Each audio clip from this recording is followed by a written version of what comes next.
people. Welcome to Strange Talk with Doc. As you know, I am your host, Doc. We got a few things to get to today, but we're going to start with what the topic of the show is. We are going to talk sports, we're going to talk news, we're going to talk television and things of that nature. Definitely NFL and the UFC. But I want to make something very clear. This is just for me. It might not work for you because we're not all built the same. So what is gospel to one person might be garbage to the next. And that's just reality. And I'm not saying this because I am better than anybody, because I treat a homeless person that I'm in discussion with the same way that I have treated rocket scientists I've been in discussion with. And yes, I have been in discussion with rocket scientists, neurologists. I've been in discussion with head of law firms. I have got to speak to some of the most intelligent people, doctors, lawyers, all kinds of people in my life, politicians, athletes, and I also have sat down with homeless people. So I don't treat anybody any different until they give me a reason. They must give me just cause to treat them in a manner that's befitting them. What you give is what you get. You give respect, you will be respected, and that's just how I am. So I don't go out of my way to put people in a cast and say that you should be treated this way because you are that, or you should be treated this way because you are this. I don't care about your nationality. I don't care about your color. I don't care about your sexual makeup. As long as you're doing something legal, I do not care. So with me being that way, I have never been willing to make a bargain to make a friend or make a bargain to keep a friend. I have not. I've always had a code of conduct. And to me, friendship is one of the things in this planet that I have yet to be able to figure out. I have no real concept of what a friend is because I really have never had friends. So I don't pretend to be an expert. But see, these are some of the things that I think of. I think of tolerance, generosity, loyalty, humility, honesty, and their worth to you. I think those are some of the cornerstones that would make up a good friend. Are they tolerant with you? Are they generous? And I ain't talking money. I'm talking about with their time, their ear, their mouth, with good, wise, sound advice. Are they loyal to you? Will they keep their word? Will they keep their mouth shut when you tell them something that's the deepest and darkest in your life? Are they humble? Your friendship should also be based around some humility. Just because you happen to land a friend who's a very successful person doesn't mean that you should brag on them, because that might mean that the only reason that you're with them is because their status. Honesty is the first thing. I mean, it is the hugest thing. Being honest with each other. A friend cannot lie to a friend. A friend will tell hurtful truths. A friend will tell you things that you need to know to help you grow, to help you get through situations. And a lie will just put you in jail. It will not set you free. And then their worthiness to you. Are they worth the issues, the troubles, the ups and downs that I'm sure that goes with friendships? Are they worth it? Are you worth it? Are you worthy of having a friend? Are you the type of person who can't keep any of these cornerstones, so then you don't have the worth to actually have a friend? See, because this is just me again. I know that I'm nothing. So I don't deceive myself that I am this special human being. I do not. I'm just me. For whatever that is, I am just me. I am me. I don't try to be you. I don't try to be anybody else. You know what? Your moral values got to link up. If you have different moral values, how can you be a friend? You know, you have to have principles. I believe in a code. Friendship is a give or take. So there's no bargainings. I mean, I don't really believe in a give and take. What are you willing to jeopardize to have this person in your life? Are they going to endanger you? Are they going to endanger you? Their lifestyle, is it going to put you in harm's way all the time just to keep a friend? Is that a bargain that you're willing to make? Are you willing to jeopardize your health, your family's health, and your freedoms to keep somebody in your life? Are they moral? Do they have a code of ethics? You know what? Do you compromise your principle to keep anybody in your life? Then you should not do it. You got to determine what items are worth to you, and don't be afraid to walk away if they devalue you in any way, shape, or form. You cannot be devalued in this life, because if you don't look in the mirror and see a diamond, a shining, one-of-a-kind diamond that was created by God himself, then you need to go back, sit in a dark place, reevaluate yourself, then go back until you can look in that mirror and see that shining diamond, because that's what you are. You're shining diamond. Sometimes you need to be cleaned, and that's fine. I need to be cleaned all the time. I am not perfect. I am not saying any of this to say that I'm above or below anybody, because I'm not taking a step below you either. But I'm not putting myself above anybody. And like I did a show a couple of weeks ago about wanting to smoke. See, some people are willing to make these bargains to make a friend, and they're willing to make these bargains to keep a friend because they can't handle the smoke of being by themselves. They can't take the smoke of going through this life and not having some shoulder to cry on all the time. They don't want to take responsibility. They need somebody to make that walk with them. But everybody ain't built that way. I'm not built that way. I'm not a person who holds hands. I'm not a person who needs a shoulder. I'm not a person who cries to other human beings about my ups and downs. I make it through the best way I can make it through, because I am building faith. I'm building up my spirit. I'm building up strength. I'm going to the gym with spirituality. I might not go to the gym as much as I need to physically, but I daily go to the gym with spirituality so that those muscles are built up.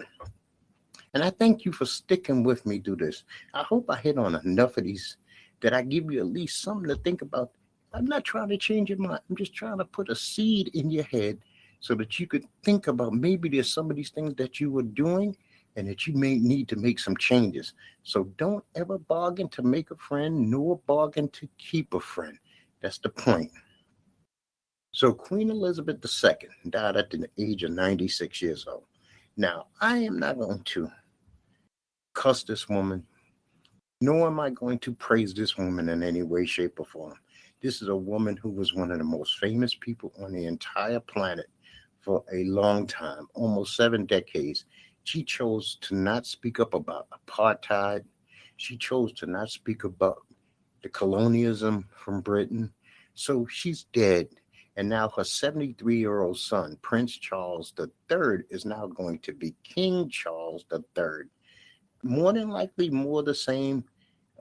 Will he use his platform to do good? We don't know. Time will tell. He's an older gentleman. Hopefully life has set in on him, on his heart, mind, body, and soul, where he could say some of the things that need to be said, that he could say some apologies that need to be given, but we shall see. Now, I have been lately keeping up with, and this is all my fault. This is 100% my fault, and I should not have done this. I got caught up with this pastorginojennings. The dude is international. I'm going to give you some high points on him. He's an international dude. He's highly successful. He's entertaining. He's uber confident. But he is a man. YouTube, you have a lot of these sycophants who treat him as he's above a man. He's always claiming that he's going to debate with anybody. He gets challenges for sure that he ducks and dodges. He picks unqualified people to debate against. Very unqualified cult member type people to debate against, even though he himself is running a cult. He is a great deflector. Now, like I said, the man is highly entertaining, but you can't get caught up on everything he does, because what he does is a very smooth trick. He has this guy, Williams, who reads a reader. He reads the Bible while Jennings preaches from the pulpit. And he always seems to stop this Williams right before another point is being made that might kill the point that he's making coming out of his mouth. So he doesn't let the Bible fully speak for itself. He cuts it right at the point where he needs it to make his justification. He uses this book of Jasher. I looked through this book of Jasher, and there are clear contradictory quotes in Jasher Jazer, and in the Bible. I mean, we all, for the most part, know that it was 10 plagues placed on Egypt, set my people free, Moses. In the book of Jazer, there are 15 plagues set. The age of Abraham going out of one place was listed as 75 in the Bible. It was listed as 50 in this book. We had Joseph speak to his dead mother. As far as we know, nobody in the Bible spoke after they died. But in this book, his mother, in an audible voice, as it says clearly in this Bible passage, in a voice spoke back to her son Joseph. You know Joseph with the brothers who became the tribes of Israel. So that's insane. And there's also mention in this book of half man, half beast. Now, this is not in Revelation times. This is in Moses times, where men would have a human half and a lower half that might be a bear or some kind of lion. And we've never read that in anybody. These are mythical creatures. This is not biblical creatures. But he uses this book because most people don't know it. They have never studied it. It's easy to trick, fool, and manipulate people with stuff that they have never heard before and then quote it as being biblical. This is not in the canon. And not that that matters, but this is a book that was lost. Where's the scribe for this book located today if this book has been found? Please, somebody let me know, where's the scribe for this book located if it's been filed? Okay, also, this dude is a big-time anti-homosexual preacher. He's against women preachers, divorce, and remarriage. He's against tattoos. Now, one thing that puzzles me, and it really troubles me, is only men in his church get the Holy Spirit. Unless these women for Philadelphia sound exactly like guys, only the men speak up in his church. So when somebody screams, preach on or something, it's never a female who are separated from the men and the women in the church, which I do not like. Suppose you go for the first time and you went with your sister, your mother, your wife. You have to sit separate sides of the church from them. But there's no biblical passage, or nor has there been anybody from his church who I've posted messages to who will explain where he preaches about the Bible verses that said men and women should sit different in the temple. But, that's neither here nor there. There's probably some Levitical law from way back, who knows when. But for the most part, unorthodox churches allow men to sit next to women in churches and not in his. And they also, like I said, cannot say a single solitary, it seems like, word inside those doors. He runs what's called the First Church of Our Lord Jesus Christ Incorporated, right? This dude has a 203-page bylaw that tells people even how to sit, what color they can wear of clothing, down to their suit, socks. He tells them how to cut their hair, how to pose in pictures, the clothing that's allowed. He tells them that they cannot wear jewelry. He even goes to the point where he says that you cannot refer to anyone as your boyfriend and girlfriend. No nicknames or pet names are allowed to be used between couples prior to marriage. He controls the curricular school and community activities. He tells them how to conduct themselves in amusement parks and fairs, field trips. He has rules for cutting little children's hair. He tells the women they do not have the right to lay hands on the sick. They do not have right to place oil when they pray. The church also does not believe in funeral. It only believes in burials. Now, you know what? This is a hot topic subject, and a lot of people going to have strong feelings. Now, if you go to a YouTube page and you say something about this pastorginojennings, be prepared to not bargain, because people will come at you. They will come at you nasty. They have one guy on there I seen today actually gave out location, full name of a brother who left the church. I mean, that's some kind of crazy cult shit.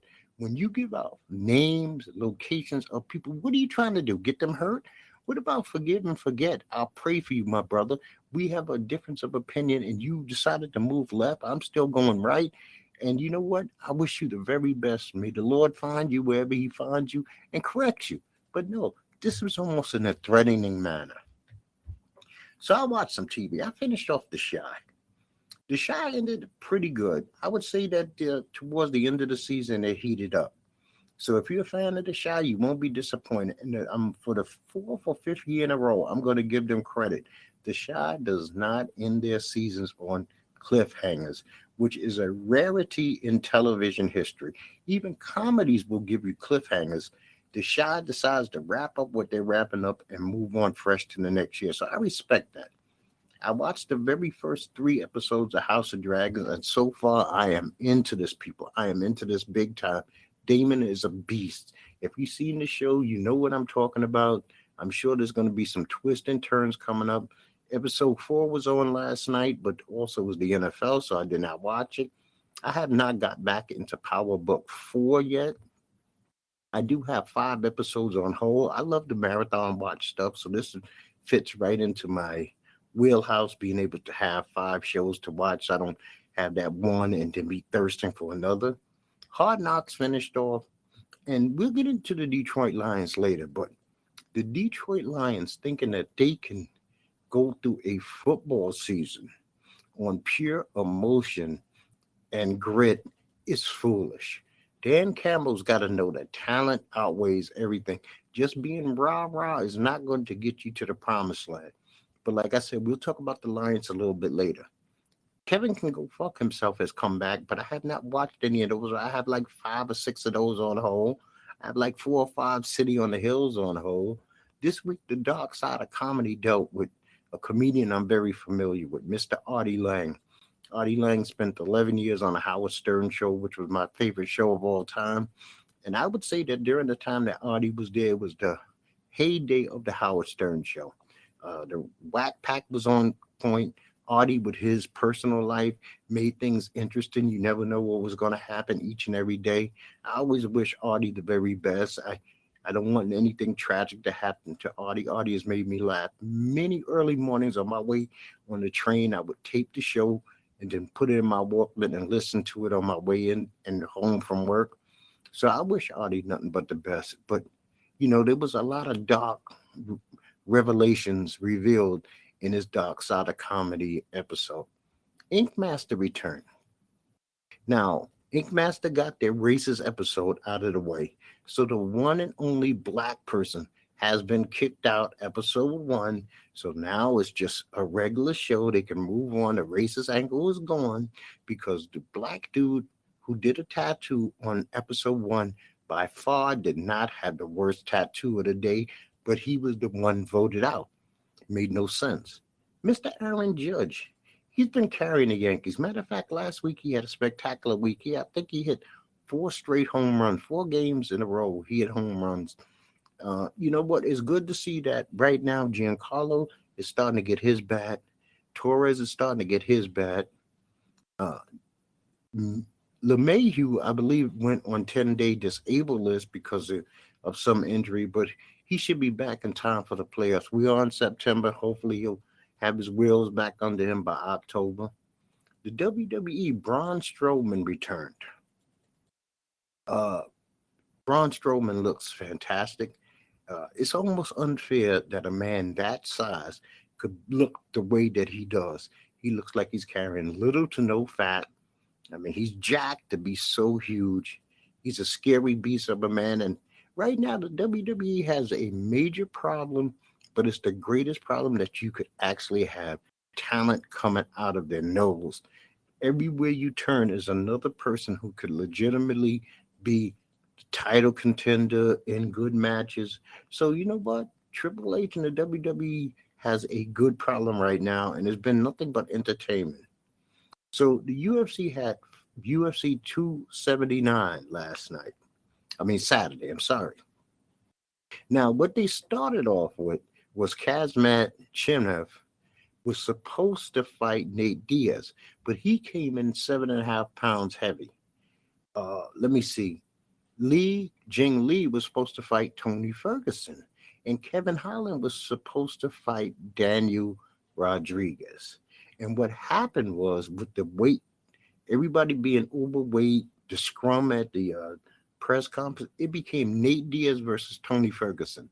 Nate Diaz looked damn good. He took Tony out. He choked him out. I was shocked. Nate Diaz didn't even get cut or busted up, which I predicted he would. Kazmat Chimanov destroyed Kevin Holland. It was quick, fast, and a hurry. He choked him out in the first round. Kevin can't handle that kind of wrestling. This dude's wrestling was on point. You had Ji Ling versus Daniel Rodriguez. Daniel Rodriguez won a decision. And also, I want to shout out Chris Barnett. For a dude who looks, well, he is fat and he doesn't look very athletic. The dude is super athletic. I didn't know what happened with his mouth. It was hanging from one side. Maybe he hit a nerve because his eye was damaged, but he put on a hell of a show. He won his fight. This dude, you know what? His emotion, his enthusiasm is infectious. It's a beautiful thing to watch. I enjoy Mr. Barnett. I wish him further success. Irene fought Macy Chasson. Irene hit Macy Chasson from the ground with her heel in the liver, and that ended that match. That was very entertaining. Johnny Walker looked back to business. He fought Ion Cupolara, and he choked out Cupolara, but he was looking for this choke for half the round, and he finally got it in. And then I think there was some shenanigans with Johnny after the fight, but Johnny's always got some shenanigans coming in or going out. It's just things like that seem to follow him. This weekend, we got UFC Fight Night. Corey Sandhagen is fighting Yu Dong Sung. Aspen Ladd is fighting Sarah McMahon. Those, to me, are the two highlights of this upcoming UFC fight. Should be enjoyable. Now, Thursday night in the NFL, the Rams beat the world champion or Super Bowl champion. The Bills beat the Super Bowl champion Rams.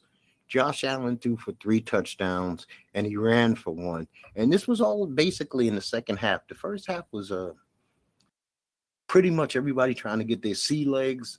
When the Bills finally did get their sea legs, they wound up whomping the Rams in the second half. Now, Sunday, we had the Steelers play the Bengals in a bizarre, is the only way to describe this game. It was very bizarre. Barrow had what I would call a bad game. He threw 4 interceptions, but he threw 3 touchdowns. Jamar Chase was awesome. And Evan McPherson, who is usually butter, I mean, he is usually money. He missed. He got a field goal, extra point blocked. He missed a field goal by a country mile. And Pittsburgh actually hit a field goal to win this game 23-20. The Dolphins beat the Patriots 20-7.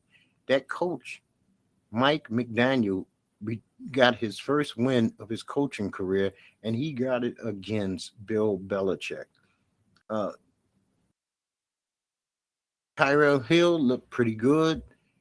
I'm not a big Tua Tagovailoa fan, but Tagovailoa fan, but you know what? That's Dolphin problem. The Eagles beat the Lions 38-35. A.J. Brown had a monster debut. And this is what I'm talking about.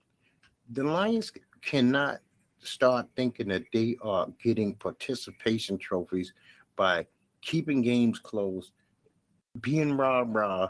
It's also about talent. They were dropping easy passes in the first half. Amon-Ra dropped a good one. Goff misfired on an open touchdown. I mean, they got to play ball. They got to play ball smart. The Cleveland Browns played the Panthers. Baker Mayfield had a chance to get revenge against Cleveland, but Carolina the Browns made a late field goal to win the game 26-24. The Ravens played the Jets. Lamar Jackson threw 3 touchdowns. This was an easy 24-9 victory. The Jets stink. The Commanders played the Jaguars and beat them 28-22. Carson Wentz threw for 3 touchdowns.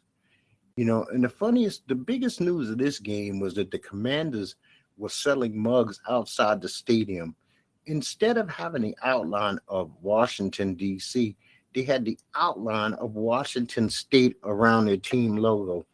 I can't stand the Commanders, never will, can't do it. The Saints beat the Falcons. The Saints pulled off a beautiful comeback to beat the Falcons 27-26. And the Bears and the 49ers played a game in the rain. This was a rain game. The Bears won 19-10. Justin Fields threw for 2 touchdowns. Did he look fantastic? No, he blew a couple of opportunities in this game. Trey Lance looked like garbage, pure garbage. There's no other way to say it. The Colts and the Titans tied. Ricardo Blankenship missed a field goal in overtime that would have gave the Colts a win, but he blew it. The Vikings beat the Packers 23-7. Justin Jefferson is that dude, man. Him and Lamar Chase are those guys. They are the future of what wide receivers are going to look like in this league. They're unstoppable. Aaron Rodgers looked half-assed for the second time that we've seen him in a row. When we seen him last in the playoffs, he scored 7 points. We seen him yesterday. He scored 7 points. The Chiefs won 44-21. Patrick Mahomes, Mrs. Mahomes. You did not name your son Pat. His name is Patrick. He threw for 5 touchdowns. They rolled on. They look like the Chiefs that you remember seeing all the time. The Chargers beat the Raiders 24-19. Derek Carr and Javonte Adams both had good games, but Justin Herbert had a 3-touchdown game. Khalil Mack had a 3-sack game. This was an interdivisional rivalry. The Chargers were at home, so I'm not shocked that they won this game. This is going to be an interesting division, this AFC West. The Giants actually beat the Titans. Saquon Barkley had that big game that we know that a guy like him is supposed to be having on a regular basis in the NFL. And I'm in shock that the Giants started the season 1-0 with a new coach. Not that this quarterback looked good. He's garbage. But Saquon Barkley carried the day. And the Buccaneers beat my Cowboys 19-3. The Cowboys didn't show up. I don't know what the hell it was going on with them. Dak Prescott was injured. He might be out anywhere from 6 to 12 weeks. So the Cowboys season ended before it started. I mean, it's pretty heartbreaking for me, even hard to speak about, but it is reality, so I must discuss it. Tonight, Monday night, we got the Broncos versus the Seahawks. Another quarterback going up against his former team. You got Russell Wilson going back into Seattle to try to beat the Seahawks now as the starting quarterback for the Denver Broncos. You know what? I think Denver will do this. I don't think Seahawks are a very good team. I think that the advantage is talent-wise is to the Broncos. As long as they don't get too emotional trying to help Russell, they should beat the Seahawks. Now, week 2, your big games for week 2 is the Chargers are going into KC to play the Chiefs. I thought this was going to be a big game, but you could actually scratch it off. It was my Cowboys going into Cincinnati to play the Bengals, but I believe the Bengals will hand the Cowboys their ass because no Dak, no wins. The Arizona Cardinals are going in to play the Raiders. Let's see if Kyler Murray and the Cardinals can have a bounce-back game against the Raiders, but they both will be looking for wins, so that should be a big game. And the Bucs are playing the Saints. That's an interdivisional rivalry, and it's going to be in Louisiana. And the Bucs did not look particularly impressive, but the Saints have a good defense. The Bucs have a good defense. That should be all right. And then Monday we have 2, not 1, but 2 Monday Night Football games coming up. You got the Titans going into Buffalo to play the Bills and their Mafia. You got the Vikings going into Philadelphia to play the Eagles. So that should be an outstanding set of games. Next week, this is what we're going to talk about. This is going to be the subject matter. If you're not talking about something that matters, why bother speaking at all? Once again, if you're not talking about something that matters, why bother speaking at all? And that's going to be the subject of next week. So before we go, I just want to put this bug in your ear again. Do not bargain to make a friend, nor bargain to keep a friend. Do not sell yourself short. Do not sell yourself out. Make sure that everything that you do has integrity. It lines up with your core goals, your core principles, your core values. Do not be able to look back and say, why did I do that just to get this? It might not be worth it. You want the scales balanced as much as humanly possible. And if it's all one side to the other, the scales are not balanced. And I'm going to tell you, like I tell you each and every time, people, peace to you and peace to yours.